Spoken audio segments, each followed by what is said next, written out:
Nakaabot na sa level 15 si Ji Soo-yun, habang si Han-ho ay medyo malayo pa, siya ay nasa level 12. Si Han-ho ay nasa ika-27 na ranggo, habang si Ji Soo-yun ay nasa ika-7 ranggo sa server ng Korea. Si Han-ho ay kinuha ang mikropono at nagsimula siyang magreklamo sa system para sa pagbibigay lamang sa 4 o 5-star player ng Awakening, habang ang mga manlalaro na may mababang star ay itinuturing na parang mga extra. Ipinaalam sa kanya ni Song-woo na may 2 pagkakataon siyang pumili ng class dati, at kasalanan niya na parehong beses niyang pinili ang mga klaseng may mababang bituin. Kasabay nito ang paglitaw ng ilang miyembro ng Liberation Guild na nag-explore sa Gimpo International Airport. Ipinaalam sa kanila ng isa sa mga manlalaro na nakakita sila ng isang store sa loob ng gusali ng paliparan, ngunit nang sinubukan nilang makapasok sa loob, nakakuha sila ng mensahe ng system na nagsasabi sa kanila na ang store ay hindi maaaring lapitan. Naging masaya si Song-woo dahil iniisip niya na ang store na ito ay para lamang sa mga espesyal na manlalarong tulad niya. Ang iba pang mga manlalaro na may mga high star class ay naging masaya rin pagkatapos marinig ito. Sinabihan ng prosecutor ang lahat ng mga pinuno na pumasok sa loob at subukan ito. Ginagabayan ng manlalaro ang mga pinuno sa silid na may kakaibang store doon. May kakaiba sa store na ito, at maging ang logo nito ay may markang, hindi magagamit, na simbolo. Si Han Suk-go at Gan Gyeon-lee ay susubukan na lapitan ang barrier ng store, ngunit nakalock pa rin ang entrance ng store, at may lumabas na mensahe, na nagpapaalam sa kanila na kailangan nila ng secret store coupon para makapasok. Pumunta si Song-woo malapit sa barrier ng store. Inilagay niya ang kanyang kamay sa barrier, at nag-pop up ang notification, na nagtatanong sa kanya kung gusto niyang gamitin ang coupon ng secret store. Ito ang secret coupon na nakuha ni Song-woo pagkatapos ng kanyang unang awakening, at ito ay limitado lamang sa 50 tao sa buong mundo. Medyo late na ang awakening ng prosecutor kaya siguro wala siyang nakuhang secret coupon. Medyo naasar yung ibang leaders dahil si Song-woo ang palaging nabibigyan ng special treatment ng system. Si Song-woo ay nakapasok sa silid, at may isang upuan na nasa harapan nito ang malaking screen. Ang sistema ay humihiling kay Song-woo na umupo, at si Song-woo ay umupo sa upuan. Isang assistant message ang nag-pop up, na nagpapaalam sa kanya na 5 pinakaiingatang mga napiling mga item ang sunod-sunod na ipapakita sa kanya. Kailangan niyang magsalita kung may item na gusto niyang bilhin, kaya magkakaroon siya ng 10 segundo para magdesisyon, at hindi mabibili ang isang item kapag lumagpas na. Sinabi ni Song-woo sa system store na handa na siya. Lumabas ang isang makislap na ilaw sa screen, at ipinaalam sa kanya ng mensahe na ipapakita nito ang unang item. Ang unang item ay isang consumable blueprint, at mukhang isang mechanical unit. Ang special rank na item na ito ay tinatawag na Golem Design Blueprint. Maaaring matutunan ng manlalaro ang kasanayan sa paggawa ng golem pagkatapos gamitin ang item na ito. Ang may-ari ng kasanayang ito ay maaaring gumawa ng malalaking size ng golem gamit ang mga materyales sa paligid niya, at nangangailangan ito ng 1,000,000 ginto upang makuha ang blueprint na ito. Magsisimula ang 10-second system timer, at si Song-woo ay nagsimulang mapahanga pagkatapos marinig na maaari siyang gumawa ng malalaking golem robots unit, tulad ng Gundam robot gamit ang item na ito. Si Song-woo ay may kabuuang 10,500,000 ginto, kaya binili niya ang golem blueprint na item ng walang pagdadalawang isip. Ang pangalawang item ay isang set ng mga panlunas lahat na elixir. Ang lahat ng mga karamdaman sa kanilang kalagayan ay gagaling pagkatapos gamitin ito, at nangangailangan ng 2,000,000 ginto upang bilhin ito. Kasama rin ang item na ito sa reward choice noon sa hidden stage, pero wala siyang ideya na napakamahal pala nito dati. Ipinagsawalang bahala ni Song-woo ang item na ito dahil siya ay isang necromancer at may immunity sa karamihan ng kanyang mga power effects. Ang pangatlong item ay isang tableta ng gamot na tumataas ang rank ng kasanayan. Ang rank ng isa sa mga kasanayan ay maaaring tumaas ng isa pagkatapos gamitin ito, at nagkakahalaga ito ng 3,000,000 ginto. Hindi rin pinansin ni Song-woo ang item na ito, at napagtanto niya na ang halaga ng bawat item ay tumataas ng 1,000,000 ginto. Ang ika-4 na item ay Legendary Rank Shadow King's Bracelet. Pinapataas nito ang iba't ibang istatistika ng user ng 3 puntos, at ang user ay maaaring mag-teleport sa isang anino sa loob ng radius na 100 metro. Mayroon itong 10 minutong cooldown at nagkakahalaga ito ng 4 na milyong ginto. Pinili ni Songwoo ang Shadow King's Bracelet ng walang pag-iisip. Ang synergy effect ng bracelet na ito ay napakaganda, at kailangan niya ito para makumplito ang Shadows King Air Quest. Nag-pop up ang isang notification na nagsasabi sa kanya na kailangan niya ng isa pang Shadows King Relic para makumplito ang quest. Ang screen ay nagsimulang ibunyag ang ikalimang item, at si Songwoo ay nasa sabik na makita ito. Ito ay isang special rank consumable scroll. Ang item na ito ay tinatawag na Resurrection Scroll, at ang gumagamit nito ay maaaring mabuhay muli sa itinalagang lokasyon pagkatapos ng kamatayan. Ang scroll na ito ay nangangailangan ng 5 milyong ginto. Ang Resurrection ay isang eksklusibong feature para sa The Necromancer class. Ang parehong feature na ito ay nagbigay daan sa kanya upang harapin ang Wandering Drake at makamit ang kanyang unang awakening quest. Maaaring tumagal ng hanggang 31 araw ang Resurrection cooldown, pero isa pa rin itong overpowered na kasanayan. Mayroong 3 mga kakulangan sa kasanayang ito. Una, masyadong matagal ang cooldown ng skill na ito. Nagamit na ni Songwoo ang kasanayang ito, at naghihintay pa rin siyang matapos ang countdown. Kung siya ay namatay sa oras na iyon, tiyak ay tapos na para sa kanya. Ang pangalawang disadvantage ay ang sitwasyon ay hindi mababago kahit na mabubuhay kang muli, at ang kalaban lamang ay ilalabas ang buong lakas upang patayin ka sa pangalawang beses na pagkakataon. Ang pangatlong disadvantage ay ang kasanayan na ito ay magagamit lamang ni Songwoo sa kanyang sarili, at kung mamamatay si Hanho o si Ji Soo-yeon, wala siyang magagawa rito. Bukod sa pareho silang malapit at tunay niyang kaibigan, silang dalawa rin lang ang lubos niyang mapagkakatiwalaan. Kailangan nilang magpakatatag at makipagsapalaran. Magiging malaking advantage sa kanila ang Resurrection Scroll, kaya binili ito ni Songwoo bago maubos ang timer.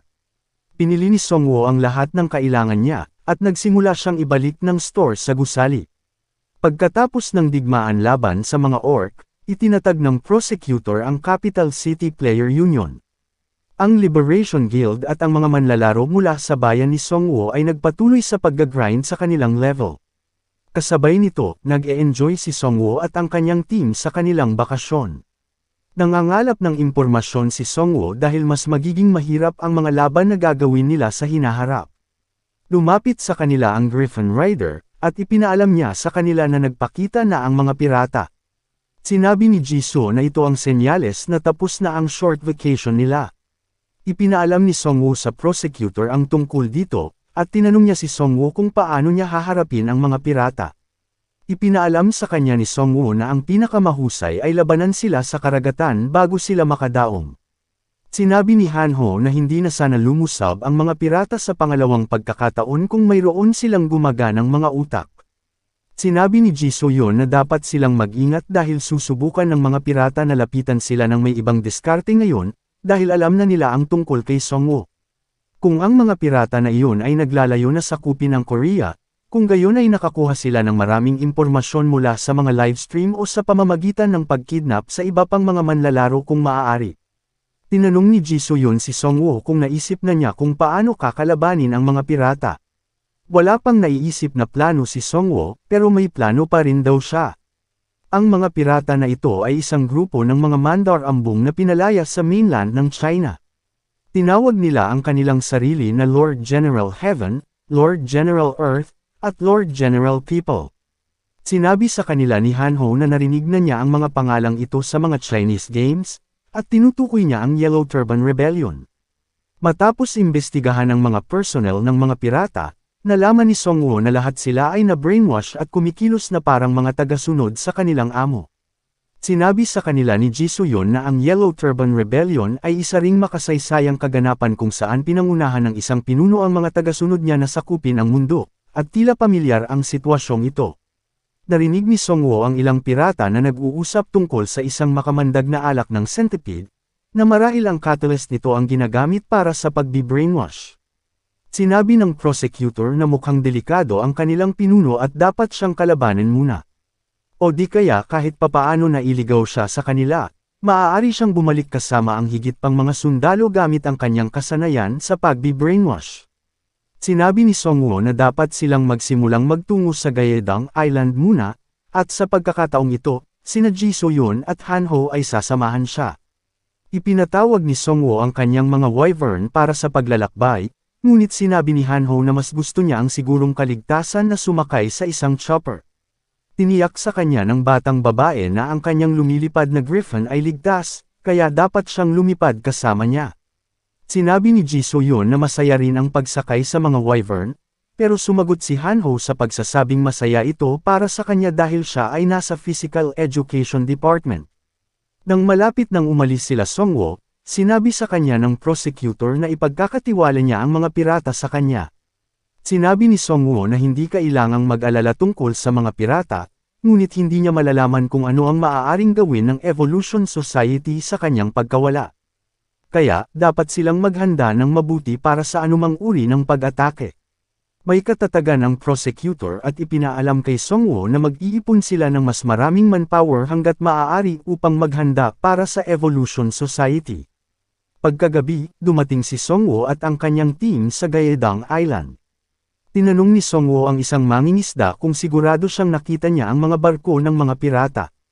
Sinabi ng mangingisda na sigurado siyang nakakita siya ng mga barkong pag-aari ng mga pirata.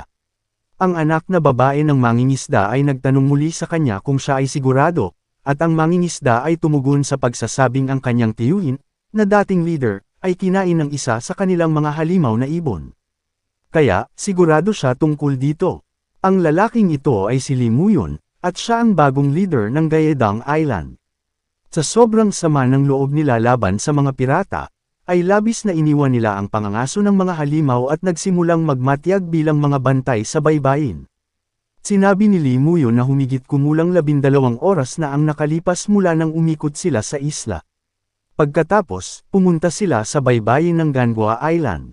Sinabi ni Songwo na nililinaw nito na ang mga pirates ay hindi umaalis sa Korean Peninsula.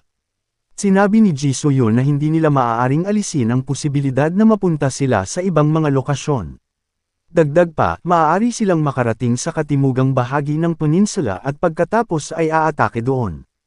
Sinabi ni Han Ho na mas makakabuti ito para sa kanila dahil ang mga warlord monster ay umiiral pa rin sa ibang mga lugar maliban sa kabisera ng lungsod. Ang mga manlalaro ay lumikas na ng mabilis, at ang mga pirates ay siyang kakalaban sa mga halimaw para sa kanila. Sinabi ni Songwo na mali sila, at ang mga pirates ay dederecho dito. Ang ideya ng pagsakop sa isa pang server ay hindi isang bagay na magagawa mo ng may karaniwang kumpiyansa o momentum. Ang pinuno ng mga pirata na iyon ay nakatuon lamang sa pagkuha sa kabisera ng lungsod, na siyang pangunahing bahagi ng kanilang server. Si Songwo ay nagtanong kay Lee Muyon kung iniisip nilang manatili sa isla kahit na bumalik pa ang mga pirata. Sinabi ni Lee Muyon na minsan na silang nagdusa dahil sa mga pirata na iyon, ngunit hindi na sila muling magdurusa pa. Sa pagkakataong ito, magbabayad ngayon ang mga pirata. Sinabi ni Ji So-yun na dapat silang maghanda sa sitwasyong ito. Iniisip ni Songwo na dapat silang maghanda ng maigi dahil ang advanced fleet ng mga pirata ay wala na, at sa pagkakataong ito ay maaaring dumating na ang main fleet. Maraming ginto ang team ni Songwo, kaya tinanong nila si Lee Muyon tungkol sa lokasyon ng isang store o isang blacksmith shop, dahil gusto nilang bumili ng ilang kagamitan. Sinabi sa kanila ni Lee Muyon na mayroong isang smith sa downtown kung saan maaari nilang palakasin ang kanilang mga item. Kasabay nito, tumakbo ang isang mangingisda patungo kay Lee Muyon.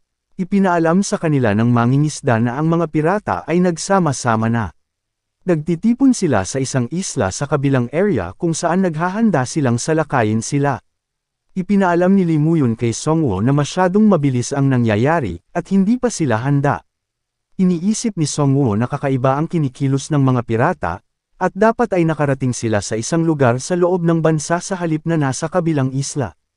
Iniisip ni Songwo na baka wala pang nalalaman ng mga pirata tungkol sa kanya o minamaliit siya ng mga ito.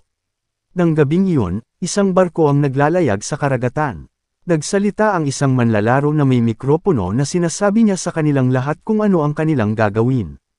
Sinabi ng manlalaro na sila ay kabilang sa Lord General of Earth's Fleet.